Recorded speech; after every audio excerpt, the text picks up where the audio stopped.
Welcome, welcome, welcome, Housers, to another episode of On the Way Home. I am your host, Michael Braithwaite. I have the great pleasure of working with the good folks at Blue Door. Blue Door has been doing great work in the northern part of the GTA, in York region, Peel region, Durham region, the areas of poverty reduction, homelessness, health, and of course, quality, well-paying, and well-meaning employment. Check out all we do at bluedoor.ca. If you want to learn a little bit more, we do this in partnership with the Canadian Alliance to End Homelessness. I'm sure you've heard of them. They are a national group doing all sorts of incredible, impactful work around advocacy, training, and much, much more. Check out their work at caeh.ca. Let's talk about today's guest. Hey, we're going to talk about pets today, and you're probably thinking, wait a second, I thought this was a podcast around affordable housing, homelessness, poverty reduction.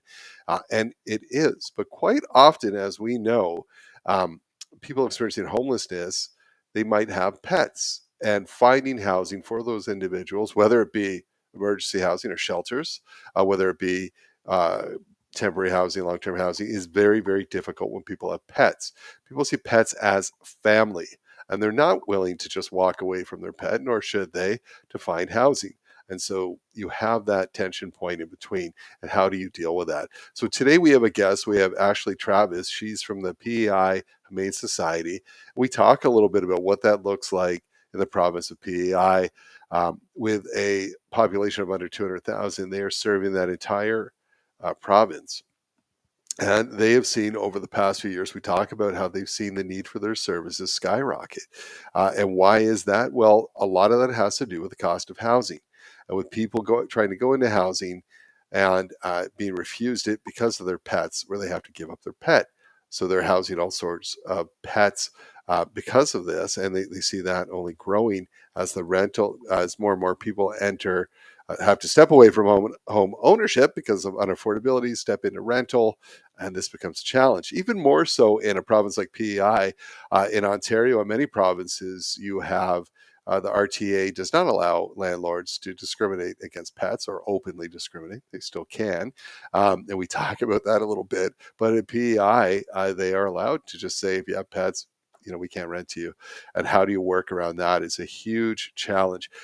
This Humane Society of PEI actually talks about Safe Haven, a program they have where they can actually board and help you take care of your pets. It's a program you apply for if you're in that situation where you're stuck with your housing needs and you can find housing, but you can't take your pets.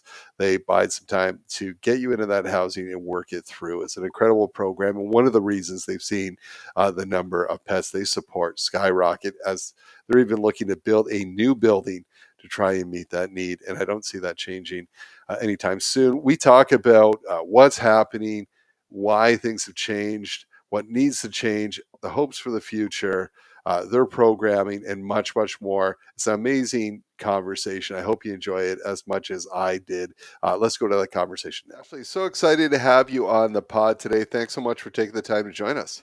Oh, very happy to be here. Listen, before we get rolling into the really, really good stuff, we have to ask our standard question we ask everyone who comes on the podcast, and that is, what does home mean to you? That's such a heavy question, especially with the subject matter at hand today. But I think it's sort of twofold for me. It's both a spiritual and a physical experience. So yeah, my home is the place I share with my partner and with my pets, and it's also the place I can rest, where I can be myself, where I can feel safe at the end of a day. The stability of having a roof over my head and knowing that I have a safe place to leave my pets every day. It's a meeting place for my family and my friends, and it's a place that I return to every day that's mine and that I know is mine. And so for me, it's that sense of security almost that comes with it, and I'm acutely aware of that doing the work that I do. So yeah, I think for me it winds up with the word security, safety. Very cool. And that is a common thread when we ask this question. People talk about being secure and being safe. So thank you for that. Let's talk a little bit about your journey into this work, because we always want to learn a little bit more about our guests. Yeah, sure. So my education is actually in public relations. I was not on a nonprofit trajectory. I was only experienced in the nonprofit world from a volunteer standpoint. I had never worked in this realm before, but I had always volunteered with rescues and animal shelters no matter where I lived. I was always interested in their work, and animal welfare has always been something special to me. I've rescued 2 dogs myself. So the idea of getting into this work was always something I was deeply passionate about, but I saw it more as sort of a side project, something I would dedicate my evenings and weekends to. And when my role came up as being available and I put my name forward to it, it was sort of just like the stars aligned, because not only was I trained in this work, I do development, I do, community engagement, that kind of thing. I'm also deeply passionate about animal welfare and where animals fit within our community. So getting the opportunity to represent and to work for the only animal shelter in the entire province of Prince Edward Island is a huge privilege for me, and it's something I'm deeply dedicated to. And that's a great segue into tell us a little bit more about the Humane Society of PEI. Just kind of paint the landscape for Mhm. um, people around the country. What does it look like? You're serving the whole province, but for people to understand, how big is that province, and what kind of a scope are we looking at? Yeah, well, it depends on what time of the year you're asking that question when it comes to population. Of course, a lot of people know PEI as being the vacation destination. They might have a cottage here, that kind of thing. So our population does get a little bit closer to 200,000 in the summer, but we still sit around 180,000 people throughout the rest of the year. So we, as the only animal shelter, we're located just outside of Charlottetown. For those who may have traveled here before, we are right next to the airport. So you've probably driven by us if you've been to PEI. But we are, yeah, the only animal shelter on the island. So we serve everybody from tip to tip, from the westernmost to the easternmost point. We have animal protection officers that work with us as well. So they actually handle bylaw enforcement, and they do some contract work in various municipalities across the province. So our work is quite expansive. The shelter itself is only about 7,500 square feet. It's not a huge building. We're in the process of building a new animal shelter on this same property. So if you do get a chance to drive by the shelter, you'll see a huge construction project behind our current building. And that's because the demand for our work has gotten so high over the last several years. We last year saw over 1,600 animals, which broke every record in our books. We had never seen that many before. And we anticipate that 2024 is going to further break that record. We expect to hit 17 or 1,800 animals this year. Just with the increase in demand on our programs and services, those aren't all animals that are going up for adoption. Those are sometimes animals that require emergency housing or assistance in rehoming, things like that. So because of the expanse of our work, we should really be probably 3 buildings spread across the province. So we do a lot of heavy lifting here, that's for sure. Let's dial back a little bit. You talked about crazy growth, and then you talked about housing. And so this is a podcast that's primarily based around affordable housing, homelessness, but Mhm. there is a link to the Humane Society. What are you seeing at the Humane Society? What has changed over the last little while that has seen this massive increase, and how does it affect you? Where's your part? Yeah, so well, in terms of raw numbers, our intakes have grown by about a third over the last 5 years. If we look at pre-pandemic numbers, we're seeing about a third more animals in 2023 as we were in 2018. So that alone has a huge connotation for us operationally. But if we look at it in terms of intake, we're always asking folks, what's forcing you to surrender your animal? What conditions are coming to you that are forcing you to walk in our door with your beloved pet today? And we always get the usual, I cannot afford to look after them anymore, or my personal circumstances have changed. But the vast majority of animals coming in, I'm going to say between 70 and 80% of those animals that are being surrendered, the main reason is housing instability. Whether it is their lease is ending, and the new apartment that they're acquiring will not allow them to keep their cat, or it is someone new has bought their property and they're not allowing them to keep their animal, or they cannot afford the pet deposit requested by their landlord. There's a lot of those key factors that are playing into it. Of course, the cost of high rents and things like that too. If you have an animal that has specialized needs, let's say they're on a special food or something along those lines, that animal can be especially expensive. And with budgets being as tight as they are these days with inflation, you're moving into a new apartment. And yes, it might be pet friendly, but you might not be able to swing the added cost of your pet's special food along with the extra $50 a month in rent. So there's a lot of those stories that we're hearing right now, and folks are just having to choose in a lot of cases between having a roof over their head and keeping their pet with them. Yeah. So, and we've talked with a lot of people on this podcast around. A lot of people don't even see that as a choice. They'd rather not have a roof over their head because they would never do that to family. Pets are family. But let's talk about how PEI is a little different too, because say in Ontario, where a landlord is not allowed to discriminate if you have pets, not the same in PEI. Am I correct? You are correct. Yeah, there was a discussion last year, I believe, or the year before, about changing the Residential Tenancy Act to see about adding an amendment similar to what is in Ontario, and it was shot down pretty quickly. There is a lot of protection in place for landlords here, and I can understand a lot of those reasons. It's a private business, it's an investment for individuals. However, when I'm doing my work and I see these animals who are well loved and who are well looked after, and who've been given everything in the world, these are animals that shouldn't have to be surrendered. These are animals that shouldn't have to come here. And we see the trauma from the animal side. I can only imagine how deeply it affects the people who have to make that choice and who have had to surrender those animals. Well, I think too, as we look at at how the world is changing, how our country is changing, and I think that home ownership is further and further out of reach for so many Canadians, and that might not be a bad thing. But as we look at more people having to go into the rental space, and more people with animals, and people who want the right, and should be able to love and care for animals, this is a huge challenge, and will only get bigger, don't you think? Absolutely. And we know there's a lot of study out there on how animals in your life improve resiliency during times of crisis. We know that there are folks who are unhoused, who are living outside, who are choosing to not go to a shelter every night because they don't have a shelter local to them that will allow them to bring their dog with them. We know that there are people who make that choice every single day. And if 60% of Atlantic Canadians have pets, which is the statistic I most recently heard, that impacts a lot of people.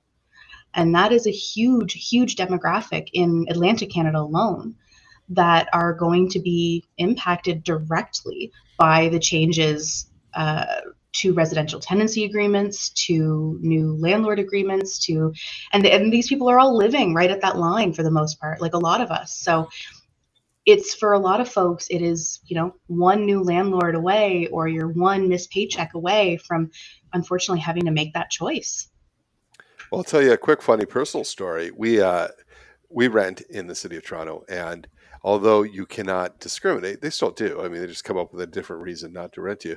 So when we were renting this place, we had a small pug. This was 7 years ago, and now we have different dogs. But our real estate agent said, "Look, I'm not telling you to lie, but you may not surrender. You may not just want to surrender that information because they'll." And we didn't. We didn't put on there that we had a dog. 2 days into living here, landlord just happened to come by as we were walking the dog out of the house, and we had to concoct a story about it was my daughter's, dog, and visiting, and blah blah blah, whatever.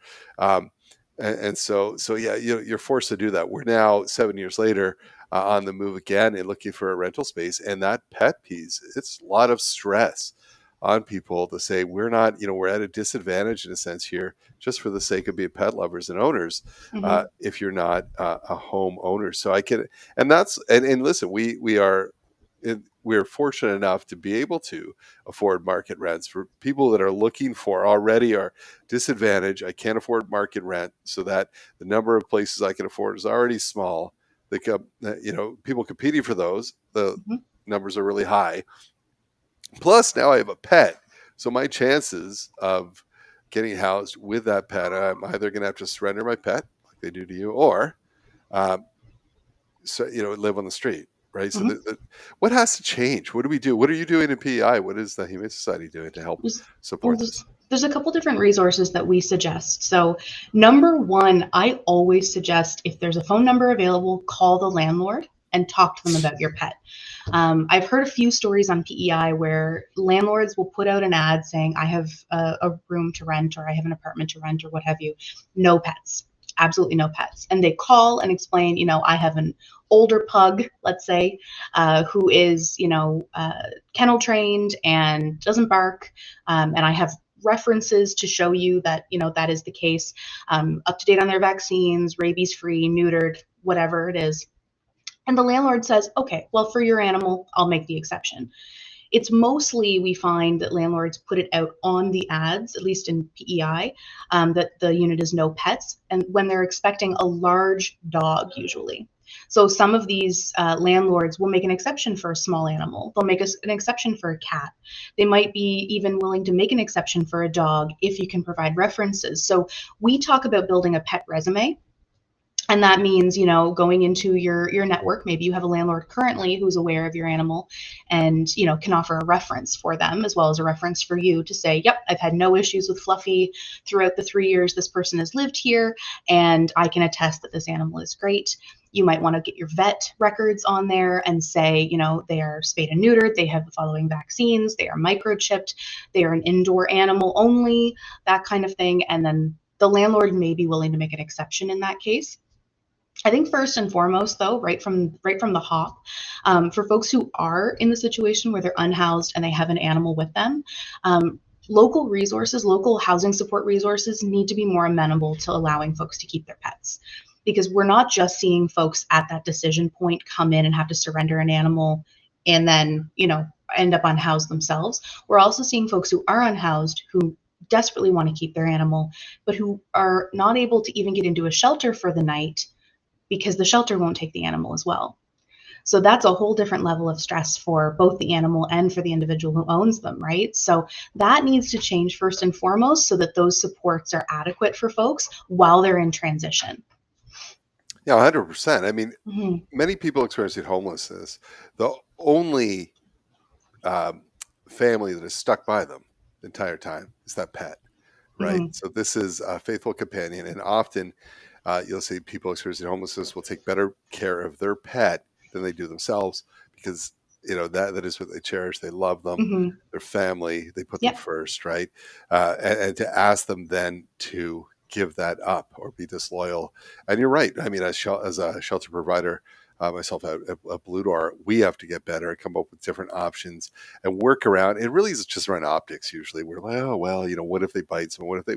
Nothing you can't work around. My partner, Sylvia, works at Fred Victor, and they were one of the first in Toronto with their co-ed shelter to have a pet friendly.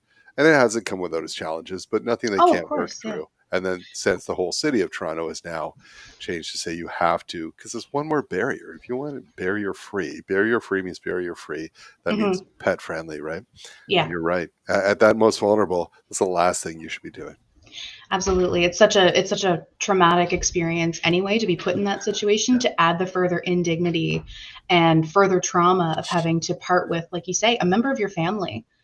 I've spoken with many Islanders who are choosing to live in their vehicles this winter, which has been, what I can say from personal experience, it's really cold here right now. And I know of at least 3 folks that I've spoken to this year who are choosing to live in their vehicle rather than have to surrender their animals. And I understand the decision, but I can only imagine how traumatic that is for them and how devastating it is for the animals at the same time. Well, let's take a look into the future. What, like in a perfect world, what are some changes you'd love to see in the next few years that would slow your numbers down? I mean, I think you'd love to be less busy, right? But what has to happen for that to happen? The first thing I'd love to see is, like I said, the supportive programming needs to get in line with folks who have animals. We do have some here centrally within Charlottetown that do have capacity to have animals temporarily. So I can think of one shelter that will allow animals overnight, but does not allow the residents to leave their supplies at the shelter overnight, and doesn't allow them to leave their animals there overnight. So how do you as an individual using that resource then go find a job? For instance, you can't go to a job interview or go see an apartment with your animal in tow. So there needs to be some kind of capacity there, a little bit of empathy to allow folks to, even on a temporary basis, leave their animals in a secure place, some kind of kennel resource temporarily. We at our shelter offer Safe Haven, which is an emergency housing service. It's not available constantly. It's available as we hit capacity within our resources. We will provide temporary housing for some of these animals. But what needs to change moving forward is going to be landlords need to look at it as a more reasonable investment to say, okay, if you're going to have a pet, I'm going to expect a pet deposit. I know of a few just friends of mine who would absolutely be willing to pay a deposit of double their rent if they could keep their cats with them or their dogs with them or what have you. So more landlords being willing to have that conversation and be a little bit more flexible, protect your investment certainly, but understand that you're investing alongside human beings who have human families. And yeah, like I said, the change in the local programming should be the very first thing to change.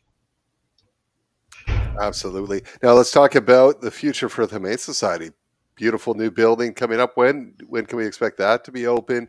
And are there going to be some new services or new happenings there?